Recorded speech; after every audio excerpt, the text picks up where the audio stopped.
Okay, so many people have the go-to on repeat, I'll have your house Chardonnay. If you've been to dinner with any other group of couples, it's probably not the first time you've heard it, and it won't be the last. Wine expert Rod Crawford is here in the Price Chopper kitchen to broaden our palate a little bit and add some adventure into our glasses. So what has made Chardonnay so popular? Well, Chardonnay became popular because it's easy to grow. You know, I think people, had an affinity to it. It's easy to make for winemakers, and so it just became kind of the go-to white wine. Okay, so we're talking white wines, and nothing on this table is actually a Chardonnay. So there are other alternatives out there. Yeah, first of all, we're not hating on Chardonnay. Okay. I love Chardonnay. It's one of my, it's one of my favorite wines. I just think that, to your point, I think so many consumers walk into a restaurant or walk into a wine shop and they immediately just say, I'm going to go to the default and get Chardonnay. And so the purpose today is hopefully to get them to think a little bit about maybe something else they might like and try a new adventure in wine. Okay, so we have some similar wines here that are different. So how do they compare in taste, price, anything someone would want to know? Right, so I brought 3 wines today. I brought the Martin Codex Albarino. It's from Spain. Okay. It's similar to Chardonnay in that it's dry.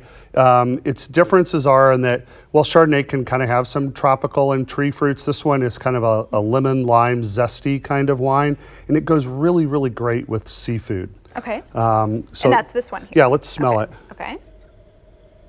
You kind of smell that kind of lemony quality to it. And then they also tend to have a little bit of a minerally component to them. So let's taste it.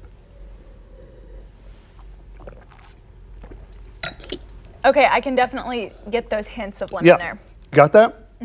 So the next wine is the Ferrari Carano Fumé Blanc. The reason I picked this wine is because they actually do a small percentage of barrel aging on this wine, which a lot of Chardonnays do as well. So I thought from a texture standpoint, your Chardonnay lover would really like this wine. But this wine has a little bit different flavors. It tends to have sometimes a little bit of an herbaceousness to it that Chardonnay doesn't have. But again, it's dry, and I think from a texture standpoint, very, very similar to Chardonnay. So, can you kind of smell a little bit of that? Oh, I can smell that. That is such like a deep, kind of earthy scent. Yeah. And this is really good. How do some of these wines compare in price? I tried to, so if you're a consumer that typically buys at the lower end of the price scale, there's not a lot of these types of wines that are made at that price point. But I always try and bring things that are in a mid price point. So these are all $15 to $20. So they're very approachable for most consumers.